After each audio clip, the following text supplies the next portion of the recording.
What's up, beautiful people? Welcome back to another episode of Black Business Booming. I'm excited, man. Thank you to everybody who's tuned in to any episode, who shared, commented.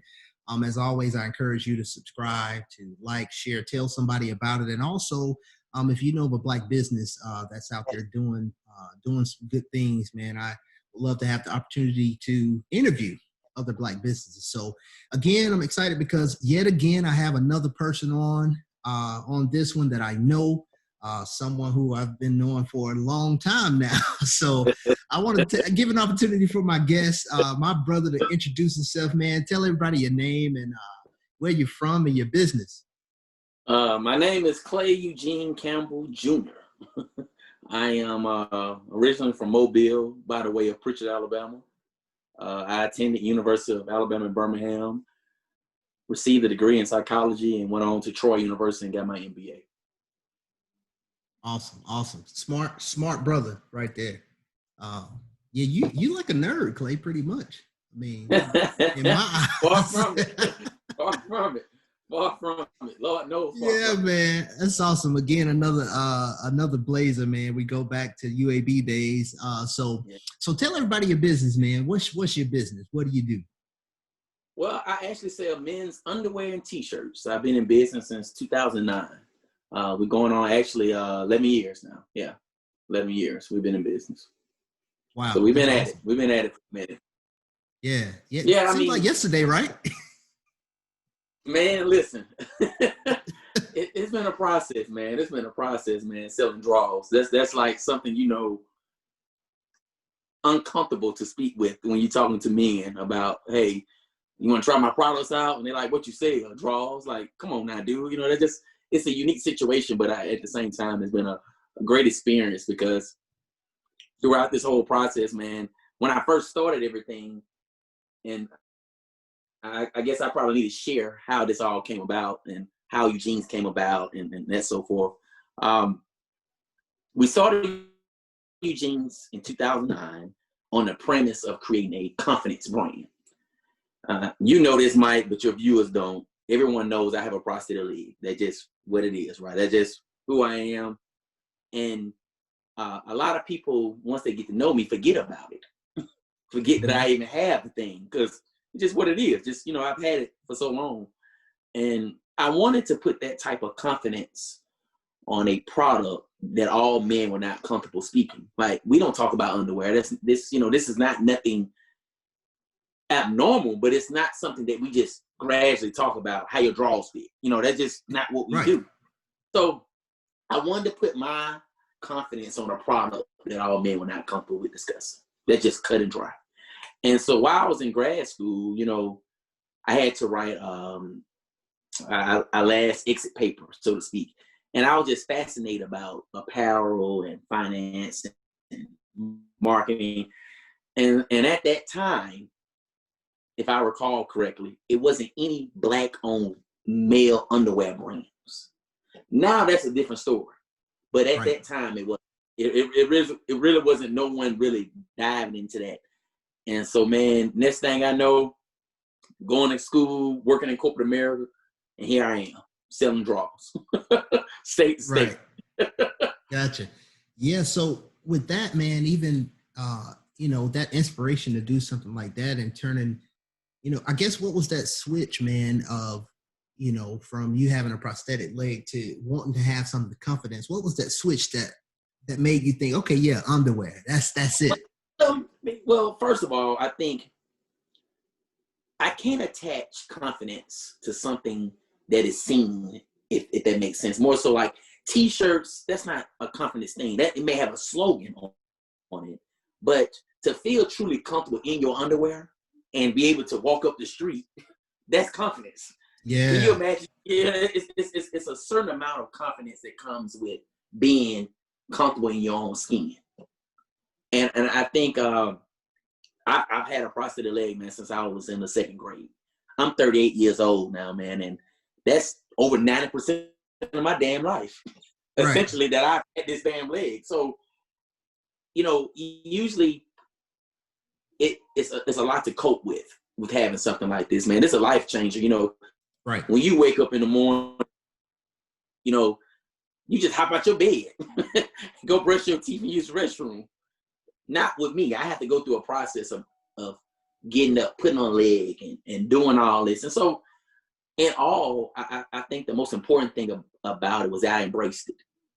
And I'm sure other people are going through the same thing, not understanding the entire process. And I think that's with any entrepreneurship, that you have to embrace the process. You know what I mean? Like, nothing happens overnight. So that's really where it all started. I mean, it wasn't that I was in love with underwear. That wasn't the case. But I knew I had something, because it was not a niche, so to speak. I just wanted to build the next person's confidence through a product that I know that we all don't discuss, that we all do not, talk about. So if I can create something that makes you feel good, fit well, affordable, different colors, it can really not necessarily change into something, but it really can embrace you and say, hey, I feel good, I look good, thank you. Well, if I got no leg, one leg, no arms, it was just more of something, just trying to say, hey, feel comfortable in your own skin. That's essentially what it was all about, man. That's dope. That's dope, man. And especially go back to what you said with that confidence, because it is an abstract thing, right? Like, what does it mean to be confident? Yeah. Because, confidence not harnessed right, it turns into cocky, and people can more so see that. But I love that, man, it being underwear. Like, man, something you feel it, because, that's beyond the surface of what you see. Like you say, the t-shirt, I love that, man. That's dope. And I never even thought about that. So, in going back to thinking about 2008, 2009, when you were establishing the business, what was one of the most challenging things you faced in getting started, especially with something like you said that's not the norm, like I'm going to sell men's underwear. So what was one of the biggest challenges that you faced in starting the business? Well, I don't have a business background. Like I stated before, my undergrad degree is in psychology. I was trying to be a counselor, you know what I mean?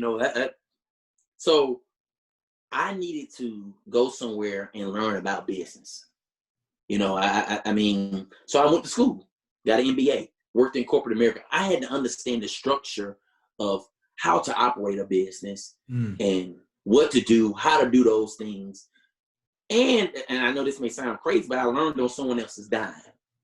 You know what I mean? So I took that same knowledge, and I understood what any business owner, I guess, in the grand scheme of things, were thinking.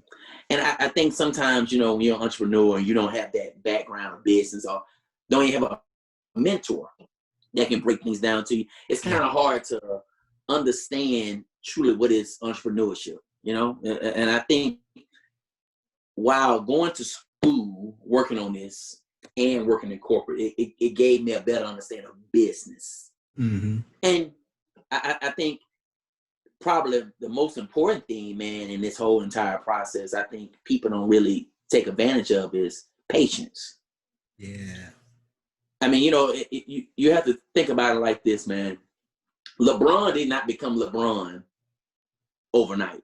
Michael Jordan did not become Michael Jordan overnight. So you have to be very patient.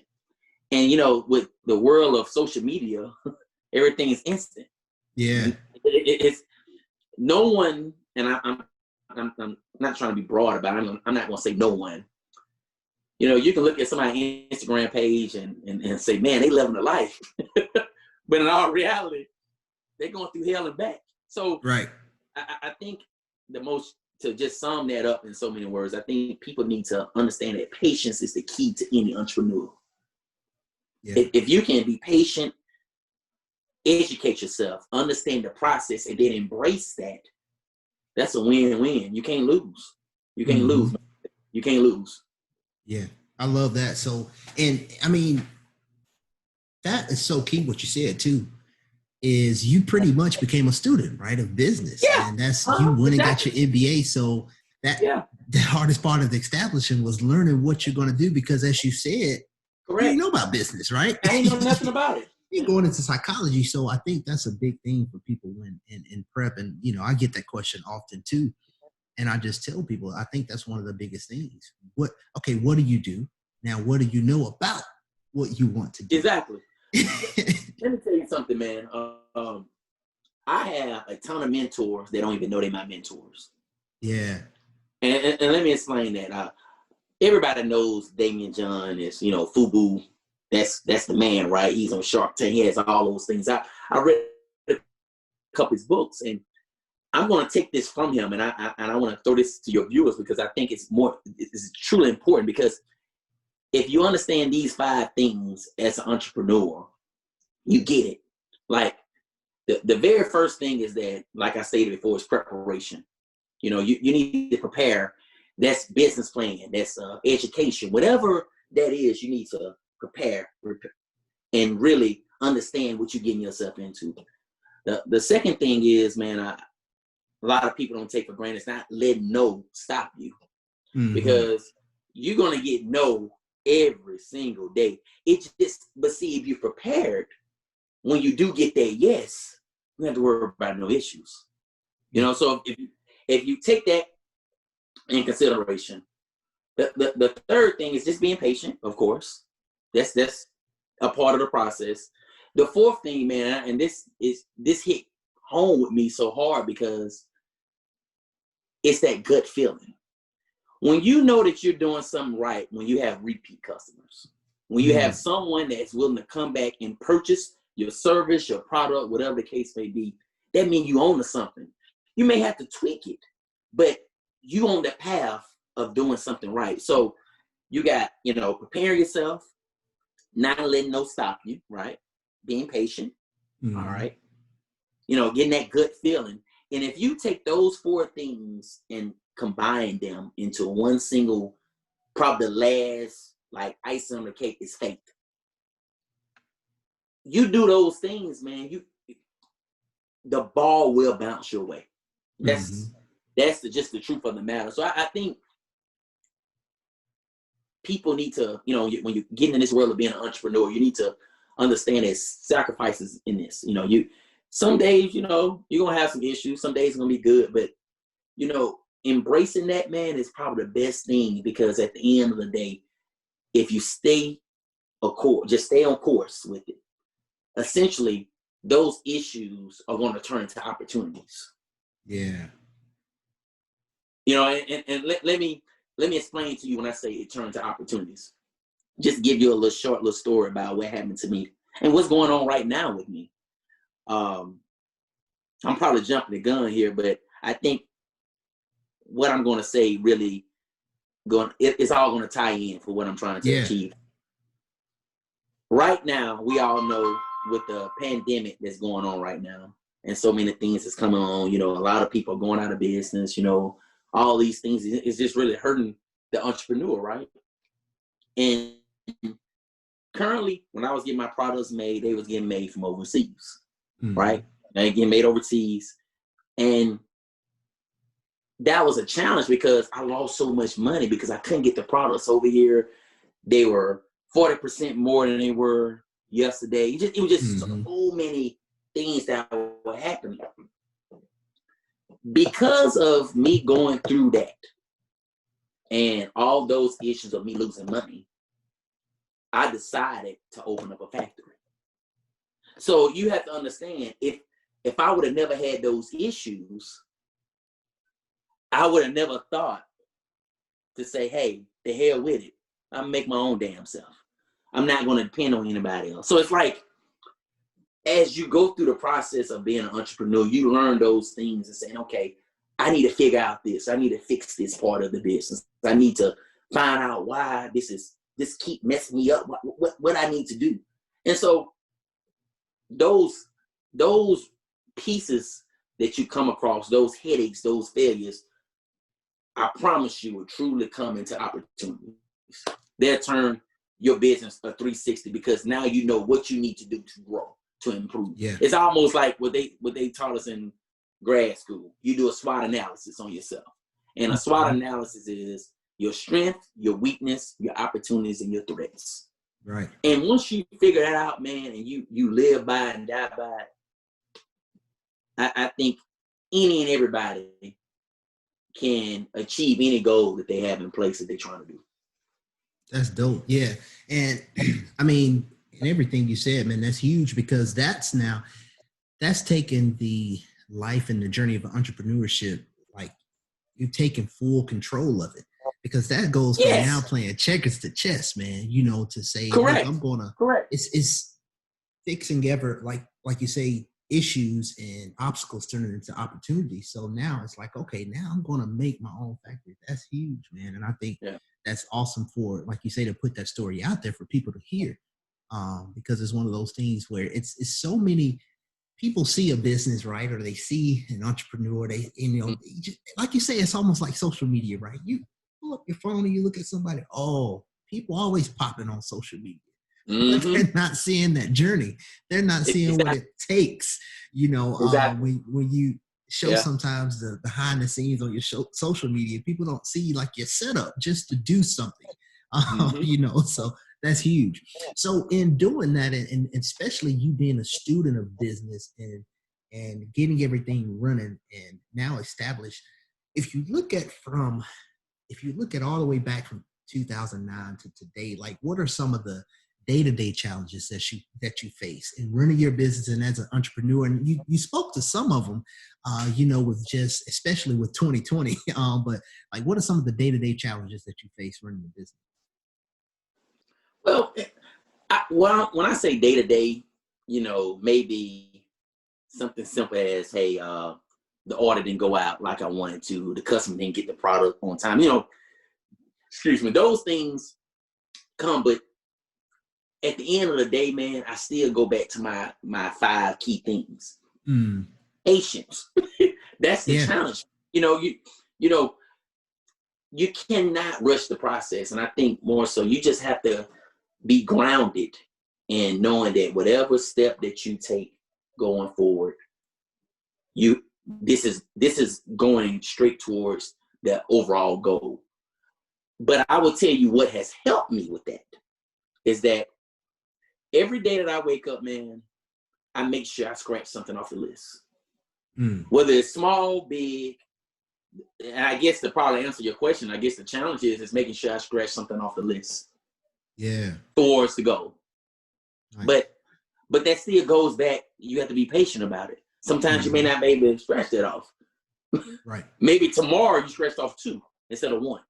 So it just, I think that's the key to it, man. Being patient. Being patient and being able to, I guess, being able to change without a headache. So many people, when you're in business, you stick to your core and you're not willing to adapt. If I think that's a challenge, but I mean, in all, you have to be able to adapt to anything. That's just what it is. Things just like this pandemic. The pandemic is the ultimate case study of saying, hey, we have to change what we're doing. Right. Because all is going to hell in a handbasket. That's just what it is as far as business, so right. I being able to adapt in every situation, being patient, and understand that whatever you're doing now, it's not about today, it's about tomorrow, and knocking out those goals day by day. And I think that's probably, in a nutshell, is a challenge day by day. That's a lot, man. but it's true. No, I mean, that's real. That's real because I call it the seatbelt effect. You got to be able to put on that seatbelt and ride that roller coaster out. Yeah. Everything ain't always the downhill fun part. Sometimes it's that uphill where it's nervous. You hear that clink, clink, clink, clink, clink, and you're like, oh, hell, man, should I have got on this ride? Exactly. Know what I'm saying? You get to the peak. That's that rest and kinetic. You're only on the top of that drop so long. And so I call it that seatbelt effect. You got your seatbelt on to be able to ride out that roller coaster because it's going to be ups, downs, turns, loops, so I love that. Adapt. I love it. Adapting to everything that happens. So if we were to, take that in contrast, what would be one of the most, or what is the most satisfying part of your business and being an entrepreneur? What is that makes it all worthwhile for you? Repeat customers. I think that means that once again, I go back to my mentor that he doesn't even know he's my mentor, Damien John. His book says that talks about having a proven concept. Mm. So that's like stuck to me, like a proven concept. So when you say that you have a proven concept, that means that they probably bought the first product just to try it. But if they buy it 2 to 3 times, you got them. Now it's almost like, man, I was working at corporate America, man. You know, they always talk about creating a customer for life. Mm. You know, Tide and Gain. It's like, hell, when you wash your clothes, I'm sure you wash your clothes using a detergent that your mom used when you was growing up. And so essentially, you another generation that they haven't even said anything to get them. So that's the best feeling, saying that, hey, I just got a repeat customer. And if I can get that customer to buy the 3rd time, oh, I got them. This is something good. And it's fulfilling. That means that everything that you're doing is came to life.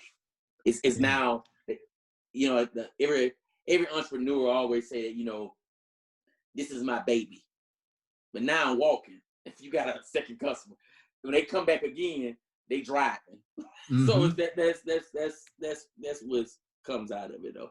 That's what comes out of it. I love that. And so with the next question, man, you spoke to it this whole interview, and I love that, man, because it's a lot of gems that people can come back and just reflect on in this interview. But if there was anything else to add, like, what would you say to that person that's watching this interview, right?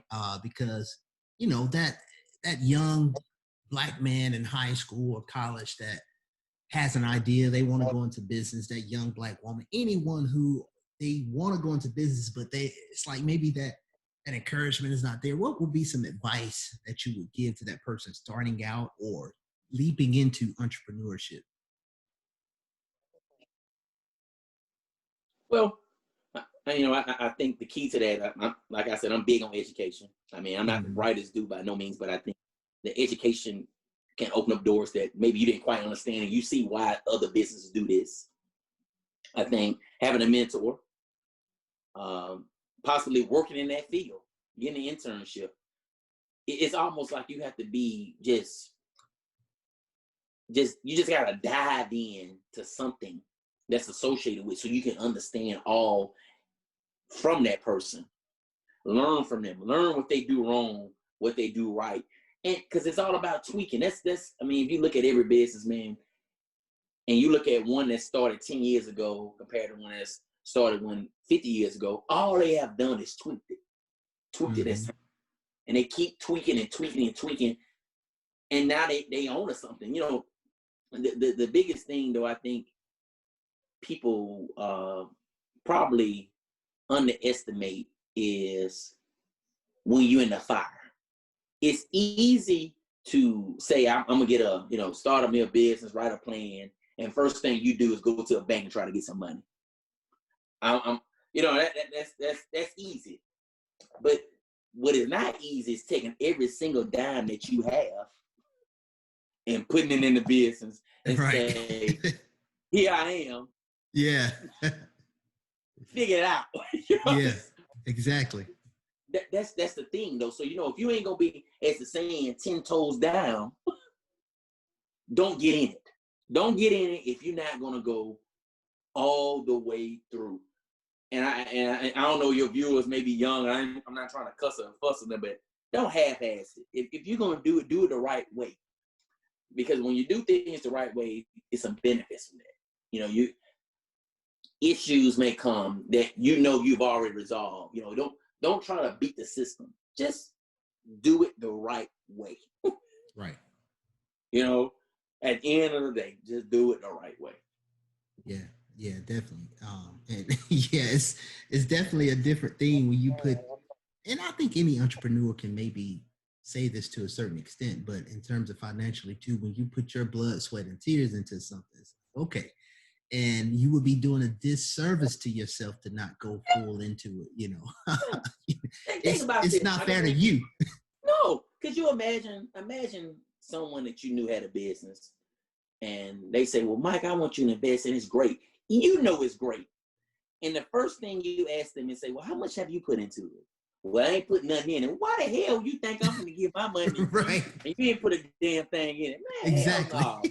It's just Right. like, I need to know that you all the way in so I can at least get my return back on my investment. Exactly. So it's like,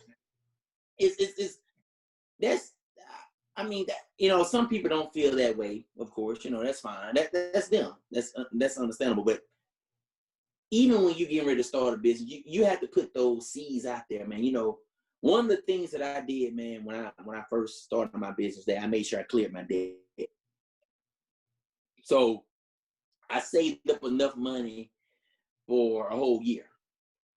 So while everybody like used to always mess me, Mike, to my man, I don't know what Clay do, but all I know is when I come to Atlanta, he here and his lights ain't off. Right. The reason why is because I prepared myself for the journey. That's a part of the preparation, man. You have to, if you're gonna do this, you know, you need to make sure that you all in and you know, I'm not married or whatever, you know what I'm saying, but you are. So what's important too is your spouse. Mm-hmm. You know, you got to have somebody chilling you on through, because if you go to bed and you know the power get cut off, ain't no, Got some problems. Exactly. But you got these dreams and these goals, so you have to kind of make sure everything's in line before you jump. You know, and if you're able to do all those things and prepare yourself, you're gonna have some issues. You're gonna have some hiccups, because it's always unforeseen variables that's gonna hit. That's just a part of it. You're not gonna catch everything, Right. but if they do come, you're able to prepare for them. You know what I'm saying? And move on. Yeah. So. Yeah, I love that, and that, you know, one of the things you said too, like even your spouse, but a team, man, a good support system and some people in your corner that's going to cheer you on, especially those times when, you know, it's a little foggy for you. You know, it's your baby, right? Like you said, it's your baby, but it's a little foggy, and having that right person to say that one thing to you, man, Mike, stop. You got this. Yeah. Like sometimes just that little drop of encouragement is huge, man. So I think having that right support system and the right team around you.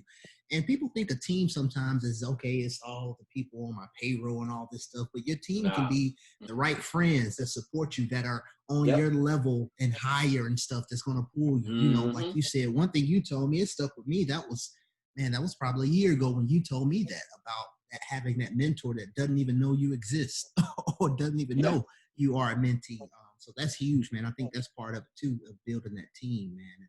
So a lot of good gems, man, in this interview, man. I definitely appreciate you, man. So what's next for Eugene's, man? What's next?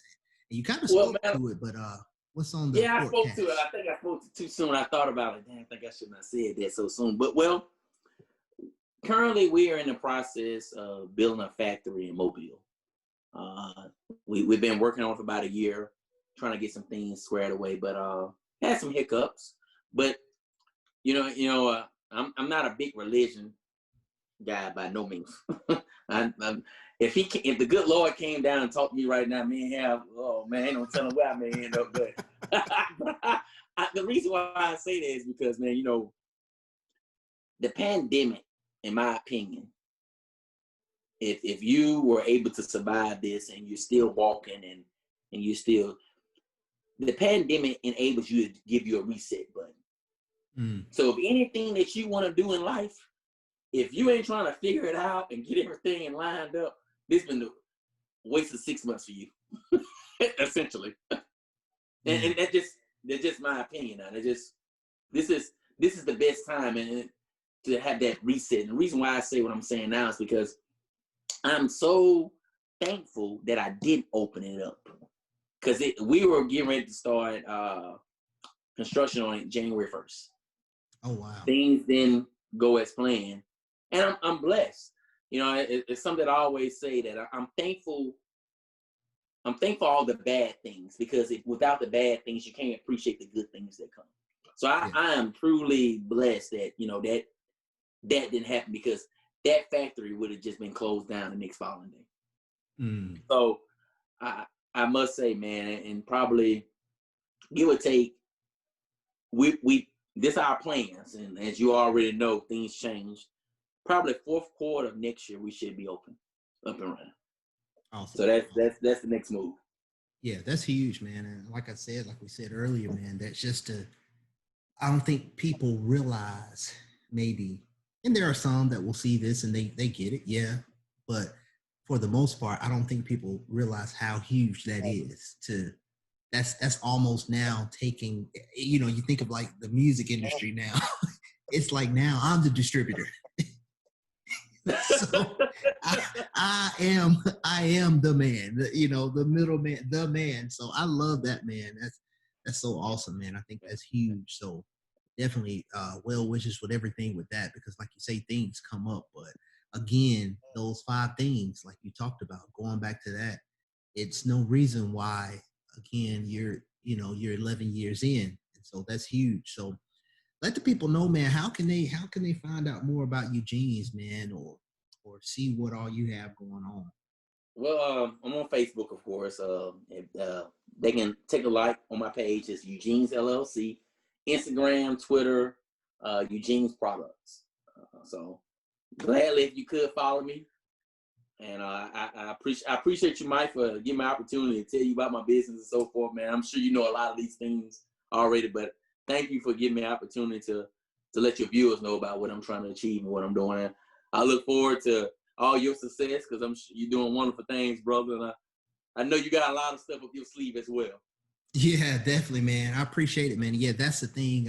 Like you mentioned, I think, again, the things you gave advice with every answer, but one of the things you said that stood out to me and resonated with me so much is that patience and being able to adapt. And so that's one thing. A lot of stuff with my business from the start, again, me being new to it in terms of coming up on past a year since it was established, but coming up on a year in business. In fact, tomorrow is 1 year of being full-time in business. So, nobody plans for 2020 to happen. No, a whole pandemic before you get, not at all. a good 6-7 months in. So like you said, the ability to adapt and then having that patience to trust in your hard work. Now, again, I tell people this all the time: if you ain't putting in work, then I ain't got nothing for you. Mm-hmm. If you're not putting in work, there's not much advice or much boost that someone can give to you. But if you're putting in the work and you're passionate about what you do, and you have something that's, like you talked about, proven, a proven product, a proven service, something that people will connect with, then just keep going. And so, like you said, man, I appreciate you as well. Thank you so much. And to everybody, I encourage everybody to check you out and keep up with what you have going on. And as always, like, subscribe, share, and we appreciate it. We'll see you next time on another episode of Black Business Booming. Peace. All right.